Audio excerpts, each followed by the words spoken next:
African play and episode Women of Owu. Okay, start. Situation. It is the day after the sack of the town of Owu Ipole by the allied forces of Ijebu, Oyo, and Ife. The night before, the king, Oba Akinjobi, had fled from the town with some of his high chiefs and soldiers, leaving his family behind. The Allied forces slaughtered all the men left in the town, including the male children, and only the female children and women have been spared and made captives. The scene is an open space close to the city's main gate, which used to serve as a market but has now been demolished. Visible in the background is the city itself in ruins and smoldering. Along the broken wall are the temporary tents of the old market, built of wooden and bamboo stakes, and straw roofs in which the women are being kept. The chorus of women, still invisible in the dark, is singing the dark. Atukpa, Gbegbo, Nle, Felekbo. I don't know if I'm getting that correctly, but that is supposed to be Yoruba. The god Anlogba appears as an old man to two of the women sent to fetch water. Scene 1. Anlogba. Tell me, dear women, you seem to come from there. What's the name of the city I see smoldering over there? Woman. Stranger, you don't know? Look at my tears. That was once the proud city of Owu, reduced to ruin yesterday.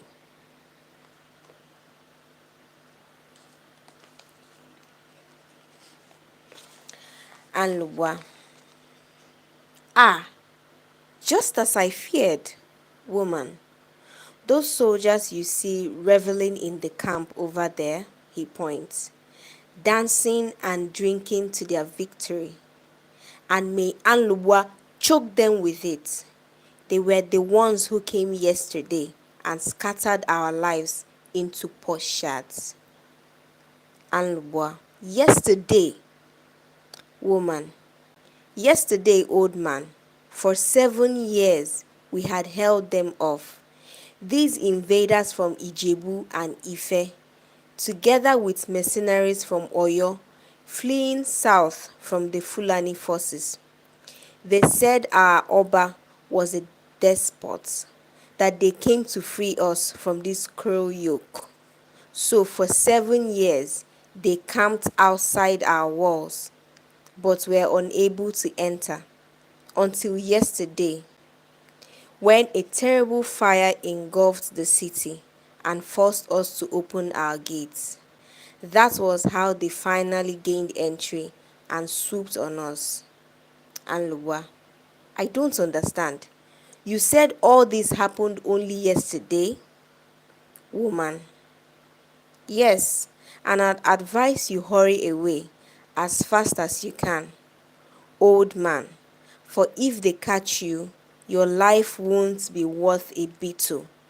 They are not sparing the life of any male that falls into their hands, whether old or young.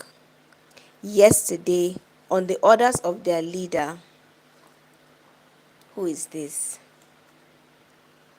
Hi. On the orders of their leader, Okunade, de Maye, and before our very eyes here, they rounded up all our husbands and brothers and sons, and they slaughtered them all. All? Not one was spared, not a single male left in Owu, except those who escaped the night before with our king, Oba Akinjobi. Woman. And shame, oh shame, Our women were seized and shared out to blood splattered troops to spend the night. Only some of us, we too, and the women you see over there were spared. Those of us from the noble houses and others whose beauty struck their eyes, we are being reserved, they say, for the generals. Can you imagine that? And Lobua. But your priests, your chiefs, your diviners, why didn't anybody call me? Call you? My words were clear enough, I thought. Whenever any grave danger threatens the town, I said, whenever some misfortune arrives, too huge for you to handle, run to my heel and pull my chain. How was it that no one remembered? You? You? Who are you? Very funny. I don't know if you're getting what is happening in this scene. So the women are complaining to an old man, and this old man is supposed to be the god of this town, and the town is in ruins because of some soldiers that have infiltrated the land. So these women are telling him that all the men in the city have been seized and only women are allowed to stay. Now, some of the women have been shared to some of the troops, and then the ones from the royal families are kept for the generals. So this man is asking them, why didn't you call upon my name? I told you to come up to the hill and pull the chain. Call my name 3 times and I will answer. Why didn't anybody in the town remember this? That is what is happening in this scene. 3 times I said, call my name.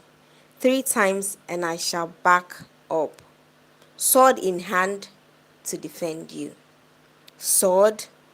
That would have served little purpose. This time I tell you, because, hey, yeah. What did you say? You. Mogbe. Oh, this is so funny. Mogbe, is it you? Have I stumbled upon? Impossible. My eyes have not seen it. No, impossible. So the women are finding it very hard to believe that this old man is actually the god of war, right? And he goes ahead to tell them, calm yourself, my dear women. You have nothing to fear. It's not you, is it? Let me not go blind today. It's not you, Orisa and Lugwa. Orisa means God. Who is this? Don't be rude. Bounce, boo boo. Okay, the woman goes ahead to scream. So it's true, eh? Help, the god is here. Anlubwa is here. Come and see. Anlubwa. Shh. Quiet, I said.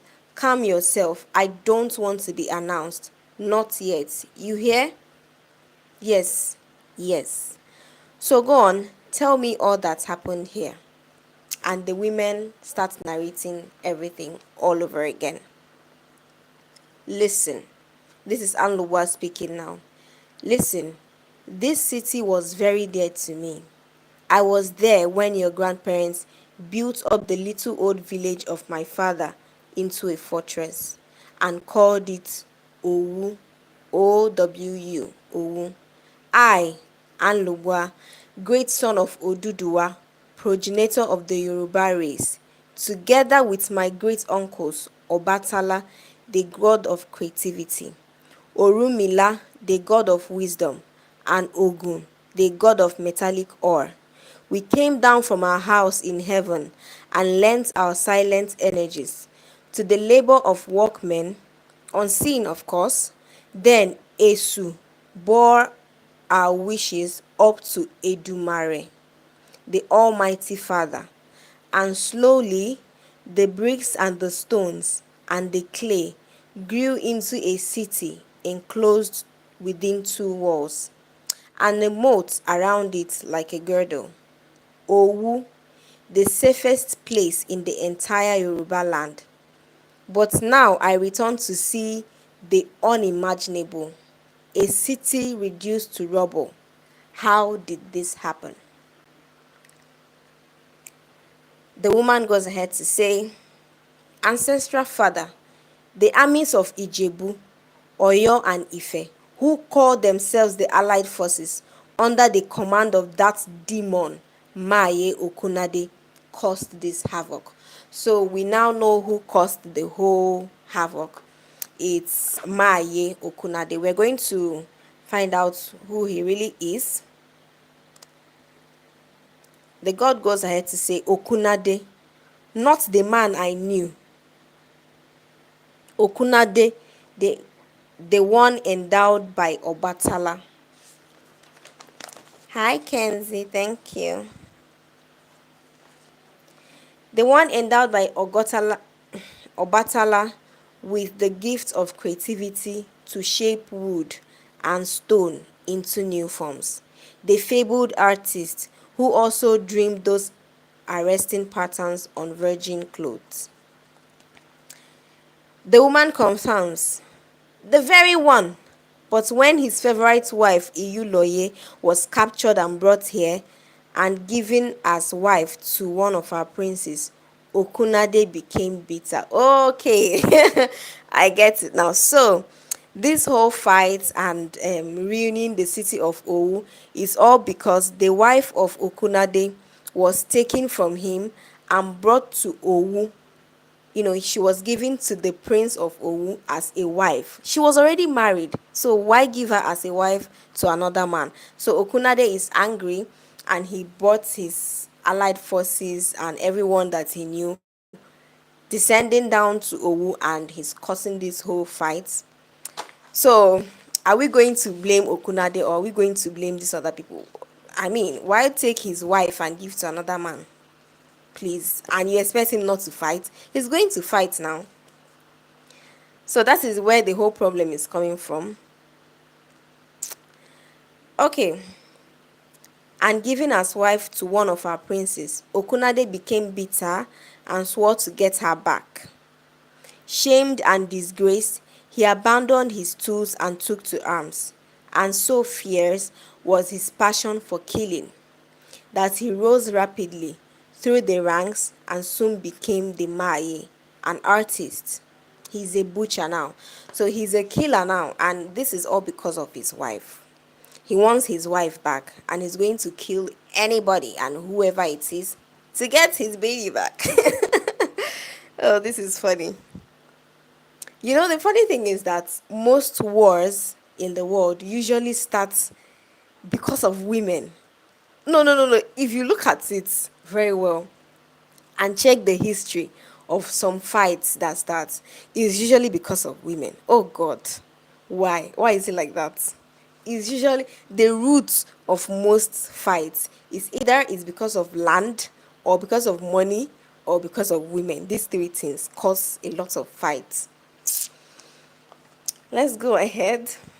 So Okunade has abandoned his artistry, his creativity. Obviously, he was blessed with the gift of creativity, but he left everything to become a butcher, that is a killer, because of his wife, right? So the god goes ahead to say, how sad, how really sad. That's the latest sign of his new calling now. That ruin you are looking at, Anluwa, all your shrines drenched in the blood of your worshippers, all your sacred symbols wiped out by fire, right up to the grove of your mother, Lawumi, whom we have always venerated. Anlubwa, Maye and his men pursued their victims and cut off their heads. Hey! Then they stuck them on stakes, which they carried in triumphant dance off to their camp over there. If Okunade gets you, he's going to cut off your head and put the head on a stake and go and plant it in his camp. Can you imagine that? Even my mother's shrine, all night long and all of today, the invaders have been looting our city, turning it into a wreck, violating our sacred shrines and groves. Now they are back in their camp, each of these pirates to sort out the plunder and allot our city's riches to their soldiers and servants. So everybody that is working for Okunade is out for blood and out to take everything in the city of Owu. They're about to share all the possessions in Owu and take them as their own. Meanwhile, they make us wait here in abject terror, expecting the worst and unable to even mourn our sons and husbands. So apparently all the males, the husbands, the sons, everything male have been killed. I don't know why it is like that. When there is war, it's usually the guys that, gets killed. They usually save the women and children. And yeah, I believe it's because they don't see women and children as threats. I don't know, being physically weaker. So I believe that is the reason they don't see women and children as threats. And obviously, if you wipe out all the women, there'll be no more children. And if there are no more children, there'll be no more people in the world. Oh God. Oh my goodness. It's not funny, but I guess that's the way life is. So, the women go ahead to tell Anlubwa that all their husbands and sons have been killed and they do not have the opportunity to mourn them. Anlubwa says, "No more. I understand. It is the law of victory, the law of defeat." Oh my goodness. That's so sad. Maye besieged our city for 7 full years because of a woman and would not go away. For 7 full years, the people of Owu suffered and refused to open the city gates. So Maye's people were waiting outside the gates of Owu for 7 years because of a woman. Ha. Now wow. 7 years without rain, they were. 7 years of failed harvest. All those terrible years, where were you, Anlugwa? So the women are asking the God, where were you when these people waited outside our gates for 7 full years, waiting to attack us? Now that they have finally invaded the city and attacked everywhere, you are showing up to ask questions. I think this God is But I think this Anlubwa is a crazy God, because why are you showing up now? I mean, God sees everything. So you saw that the whole city is in ruin. Why didn't you come down all this while to come out? I'm not talking about the Almighty God, though. I'm talking about the God in this book. Please. Please. Okay. So the women asked him, why, where were you all this while that these whole terrible things were happening? And the God goes ahead to say, "You did not send for me.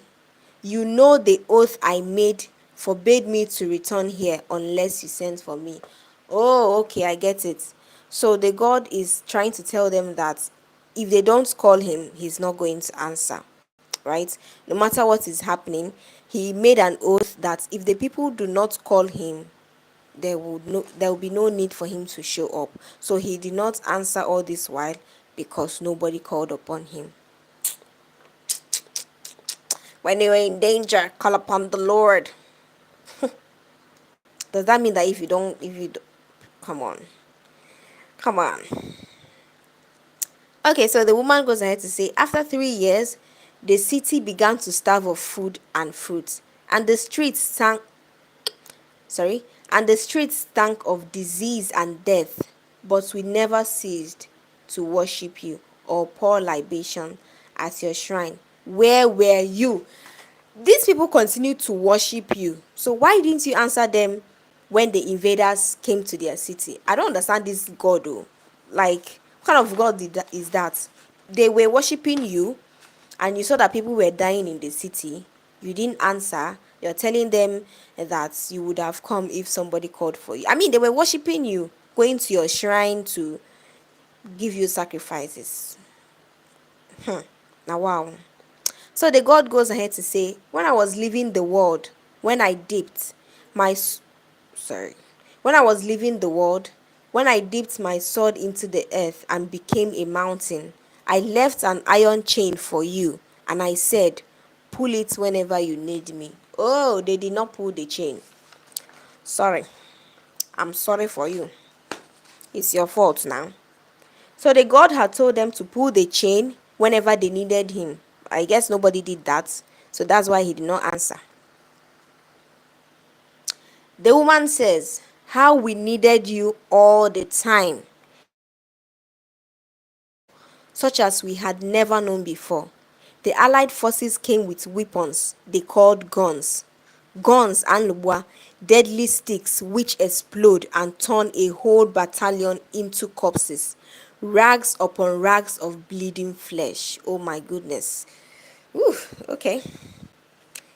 Among us, not one man had ever seen a weapon like that. So they have never seen a gun before, and obviously they were attacked with guns and nobody could fight it off because they had never seen weapons like that.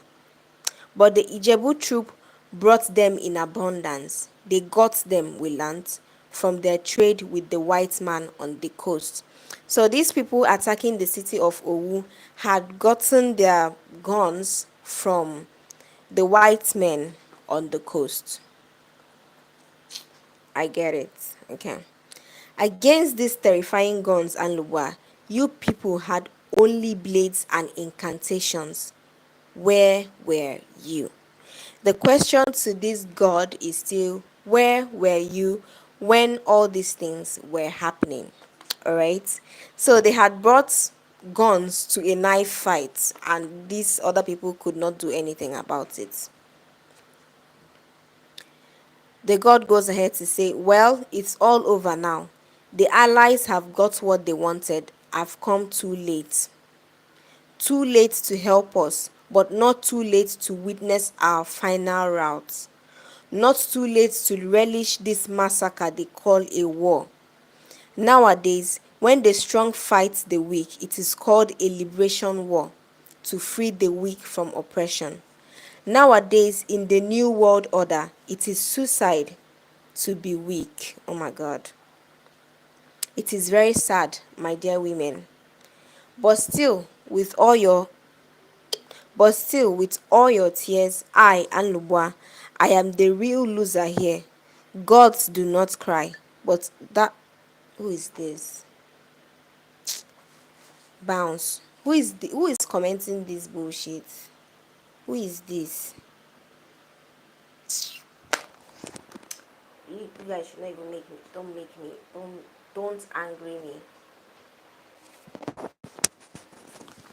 Okay, sorry about that. Let me continue with my story. Who is whatever Kaji? Hi, you. What's that useless emoji you put there? I'm going to block your ass. Get lost, bitch. Let's. The gods do not cry, but that only makes the pain deeper still. Woman. So what do you want? What have you come back for? So that we may pity you, we ourselves who ache for consolation. I ask you, without a shrine, without worshippers, what is a god? Who now will venerate us? Who sing our praises among these? The woman says, go back to your heaven, Anuwa, and learn also how to cope with pain. If only you gods would show a little more concern for your worshippers. Goodbye, ancestor. We cannot help you. We must return now to our own burden and join the other women to prepare for our life of slavery.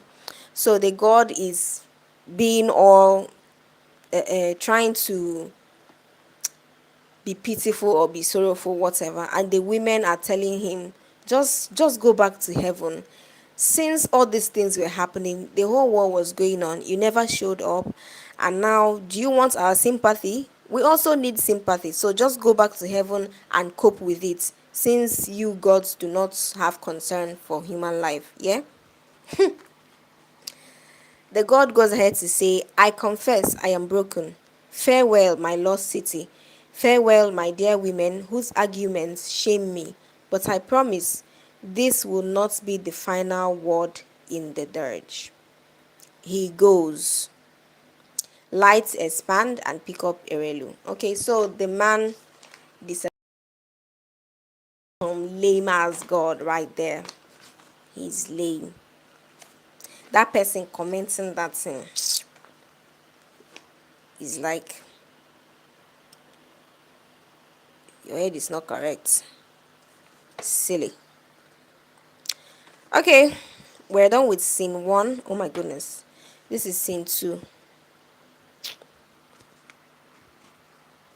I believe scene 2 is taking us back to the camp where the remaining women are. And we have Erelu. I Am I the one sprawled on the ground like this, in the dust, like a common mongrel? Me. But what is the use of getting up? To go where? Or to achieve what purpose? I am sorry for myself. But so what? When fate has decided to strike you down, what amount of crying can help? That's what I keep telling myself. I say, resign yourself, Erelu Afin, and accept it all with forbearance. But nature is weak. My tears pour out nevertheless, she cries as she sits up. So we have a group of women waiting for the army of Maye Okunlade to arrive and take them to the generals. I don't know if you remember when I said that the women from royalty, the women from royal homes are waiting to be taken to the generals. The other women, the commoners, have been shared among the other soldiers. So I believe that this Erelu is probably a princess and she's asking herself, what is the purpose of getting up after being knocked down? For what purpose? What's the use? Right? She's feeling sorry for herself and she feels useless because the almighty Erelu has been kicked like a weak puppy. Oh, we shed our own tears too. Can one ever be strong against misfortune? In spite of our courage, disaster drains us. Who will look at me now and remember I was once a queen here, in this broken city, or that in the palace over there, now burning to ashes? I gave my I gave my husband 5 splendid sons. So, Erelu is not even a princess. She is a whole queen, and her kingdom has been destroyed. I believe that the king was either taken away by his security or he has already been killed. So, Erelu has 5 sons, 5 princes, but as it is, there is no male in Owu. So, it's just the women here. We remember Erelu, just as we also recollect that one by one yesterday, before our very eyes, the invaders cut their throats, all those handsome princes. Yesterday, oh my God, all the princes, the 5 of them, were killed by the invaders. So Erelu is childless and probably the king has also been killed. And my daughters, dear women, these same eyes saw my daughters seized by their hair, their clothes ripped off their body by brutal men, and their innocence shredded forever in an orgy of senseless rapine. Ew! Erelu, we still hear their screams tearing through the air, tearing our hearts. My daughters, remember they were all engaged, already to be married to kings. Already, remember the palace was bustling with their bridal songs, chants of dancers and drummers rehearsing for the day. We remember the songs too well, Ereli, and the dances. We composed most of them. Now, those laughing girls are going into the kitchen of uncultured louds, and your songs, each word a blade of mockery now, sink quietly down our throats. Ah, I am talking too much. Forgive me, I beg you. It's because of my eyes, they have grown weary, with crying and frozen against my wishes. Talk is the only weapon I have left for morning. We know. Go on talking. Be strong. Oh, I wish I could die, or fall silent in a hole where sorrow can no longer reach me. Who will save Erelu Afin? Who can save me now? Yes, who will save us? And they start singing in Yoruba. I can't sing that, so I'm just going to go ahead. Oh, you Ijebu beast and the animals from Ife, who are your allies?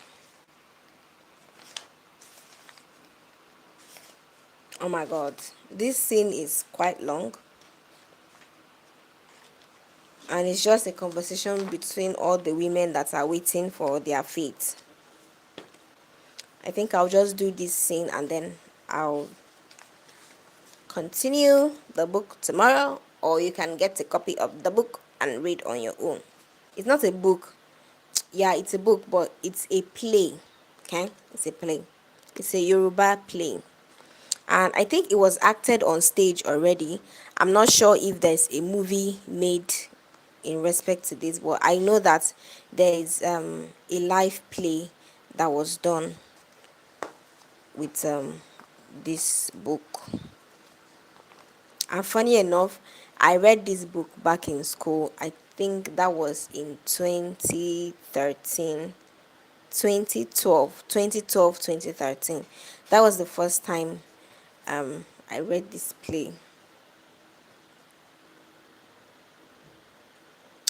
Okay, so the woman goes ahead to say, Twa! I spit and the wind dries it. May each of you be sucked and withered by the wind of affliction on your journey back. So the women are cursing the invaders that destroyed their lands. Yeah? You that have turned our once flourishing city into a relic of history, may you all without exception suffer the indignity of unremembered graves. Oh my gosh. Liars, you came. You said to help free our people from a wicked king. Now, after your liberation, here we are, with our spirits broken and our faces swollen, waiting to be turned into whores and housemaids in your towns. I too curse you. Savages, you claim to be more civilized than us, but did you have to carry out all these killings and carnage to show you are stronger than us? Did you have to plunge all these women here into mourning just to seize control over our famous Akpomu market, known all over for its uncommon merchandise? No, Erelu, what are you saying? Or are you forgetting? They do not want our markets at all. They are not interested in such petty things as profit, only in lofty, lofty ideas like freedom or human rights. Oh, the Ijebus have always disdained merchandise. The Ifes are unmoved by the glitter of gold. The Oyos have no concern whatever for silk or ivory. All they care for, my dear women, all they care for, all of them, is our freedom. And Anlubwa bless their kind hearts. Bless the kindness which has rescued us from tyranny in order to plunge us into slavery. Sing, my friends, let us celebrate our new won freedom of chains. Your cries of anguish, Erelu, are like the talons of a hawk clawing at our breasts. They pierce our ears with terror, but we have been defeated. What is it you advise us to do? Look at the camp in the distance, where the soldiers are preparing to depart.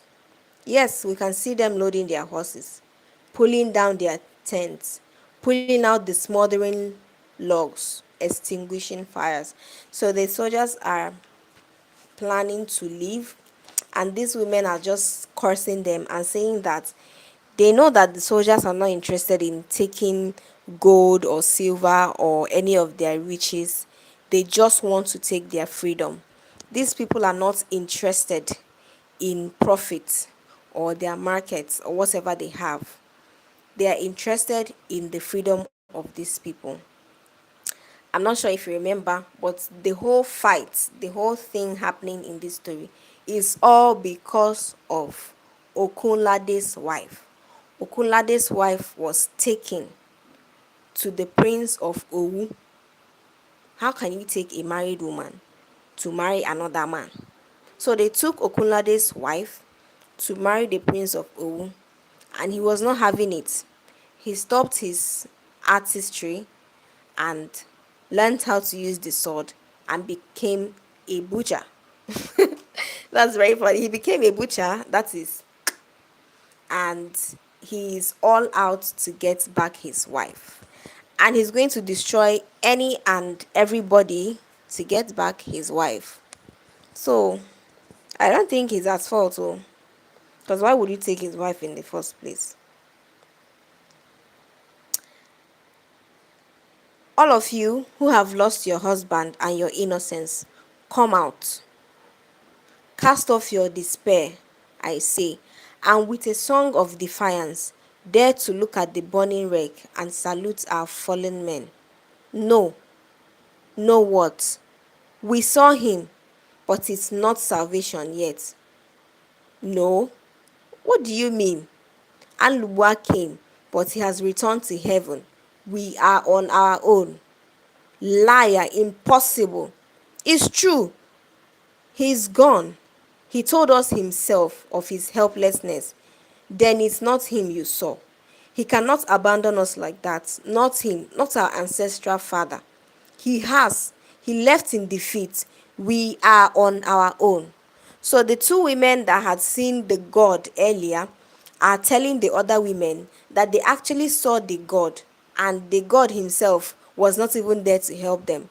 He came with his own defeat, right? So these women are doubting. They're saying God cannot come and go back without helping us. It's not possible. And the women are like, okay, that's all you want, but he came and he's defeated and he has gone back to heaven because he cannot help us. So we are on our own. We have to save ourselves. God is not coming down to save us. That is what the two women are saying. And the others are not believing them because they believe that if God comes down, he's going to help them. God cannot just come down without helping them and he'll go back to heaven. Well, that is exactly what happened. The God has come and he has gone. No, stop wailing and brace yourselves, my dear women. The lesson is clear. It's not us. The lesson is clear. It's us, not the gods who create war. It's us human beings who can kill it. So they're telling the other women that don't put your hope on God. Human beings created war. So human beings will have to deal with the war they created. Human beings cannot create war and expect God to come down and take away the war. Does this even make sense? So they're on their own. They created the war and they have to, get rid of it as well. How? What can we do?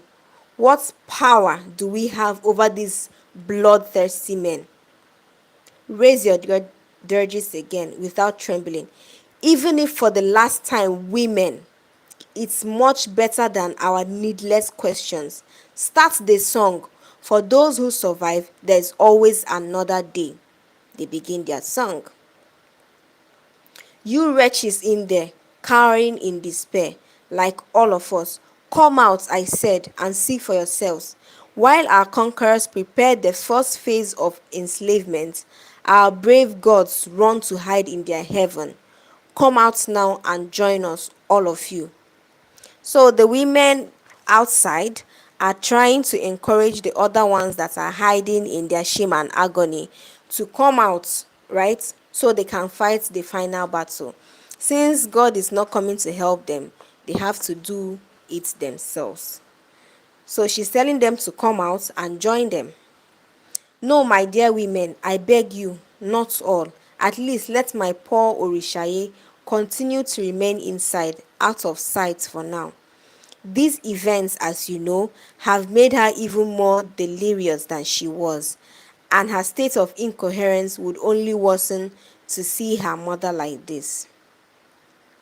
But what really do but what will they really do with us, Erelu? Please say something. My imagination is killing me. In defeat, dear women, always expect the worst. That is the law of combat, the law of defeat. Look at me, a slave. To whom will they sell me? To the flesh merchants of Kano or Amobe, or straight to the white masters in the cold castles of Cape Coast? Would they put padlocks on these wrinkled lips and chains on these old and withered feet? Ah, will they brand me with iron? Will they brand me with hot iron? Me, I am going to be maid for some foreign matron. I will watch night and day over her brats, or slug away in her kitchen, picking vegetables, my body covered in sores. Me, a relu of Owu. God forbid.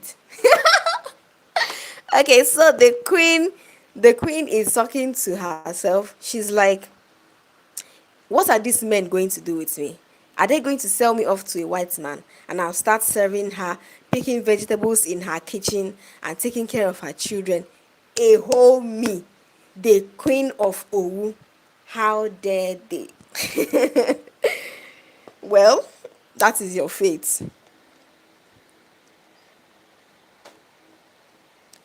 Okay, so one of the women say, Erelu, worse trials are still ahead. Help us. Preserve your strength so that we too can preserve ours. Worse trials than this? Is that possible? It will be hell for me. I know. Away from these familiar streets. And me, even if these hands can weave again, and Lua, it will never be here in these joyous looms of Owu. Ah, just think of having to clean their toilets. Oh my God. Perhaps I'll be lucky enough to be carried away to the Ijebu kingdom. There, I'm told, life is always pleasant, even for slaves, and being close to Lagos makes jewels cheap. What? Anywhere at all would be better for slaves than the forest lands of Ife. These women really, you guys are really negotiating where you will stay. So, some of the women want to go to Lagos, some want to go to Ijebu, and the others would rather go to a white man's land than go to the city of Ife, because Ife is where Okunlade is from. Okay, so they would rather go to any other place than to go to Ife. No, my friend, you don't understand. Nowhere will it ever be pleasant to be a slave. All we can do is counter misfortune with our spirit and our will. So, let us dance, my friend, as we wait, as our mothers taught us to do at such moments. Dance the, dance the dance of the days of woe. They resumed the dance, slowly, as the lights fade out on the scene into a blackout. I believe this is the end of this scene. Yay! That is the end of scene 2. And like I said, I am going to continue from scene 3 tomorrow. I don't know if you get what is happening in this story. It's a really beautiful play. If you watch the play live, it's really beautiful. So let me just summarize what we read tonight. So in this city, the city of Owu, a war has just happened, right? And the city is in chaos. Everywhere has been burnt down. The king's palace has been burnt down. The 5 princes have been killed, and the queen have been taken into hostage with other women in the city, including the queen's daughters who were initially engaged. Now they have been locked up somewhere, waiting for the attackers to pick from them. Can you imagine that?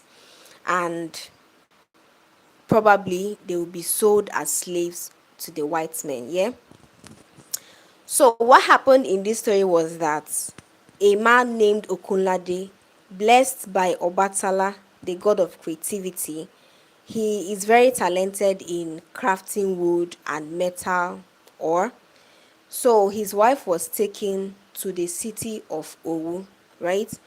And for 7 years, he camped with his people outside the gates of Owu, waiting for the right time to attack and get back his wife.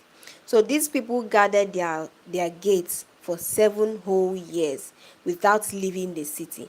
But finally, the gates were broken down, and the people from Ife, Okunlade, and all those people had gone to buy guns from the white men at the coast, and they infiltrated the city of Owu and began to destroy everything.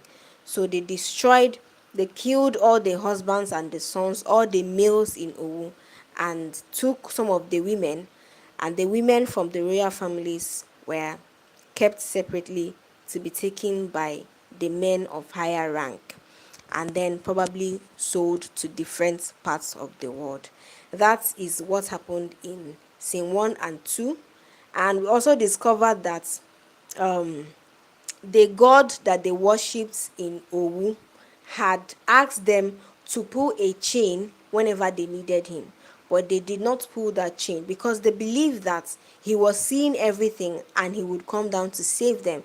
Since they always worshipped him, went to his temple, gave him fruits, and offered their prayers to the gods. So they believed that God will answer them. But guess what? He did not, right? Because he used the excuse that they did not pull the chain. That's unreasonable.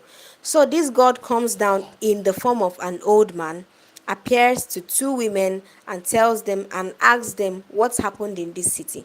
So they narrated everything to him, and he is ashamed of himself.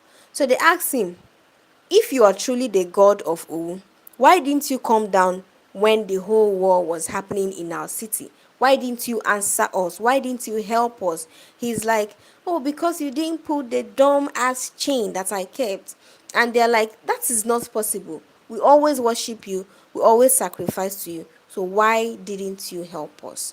And finally, he left in shame, went back to heaven, and then these women took it upon themselves to go back to the other women and tell them that God is not coming down to help us.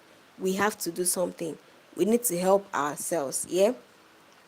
Since we human beings started the war, we have to end it. That is basically what happened in scene 1 and scene 2. So tomorrow we're going to continue the story and find out what happens next. Were the women taken away from the city of Owu? Were they able to fight these men that came to invade their land and kill their husbands and sons? What happens next? And what about Okunlade? Did he get back his wife? Did the god Anluwa return to the land of Owu to save his people? We'll find out tomorrow. Thank you for joining my live video. Peace.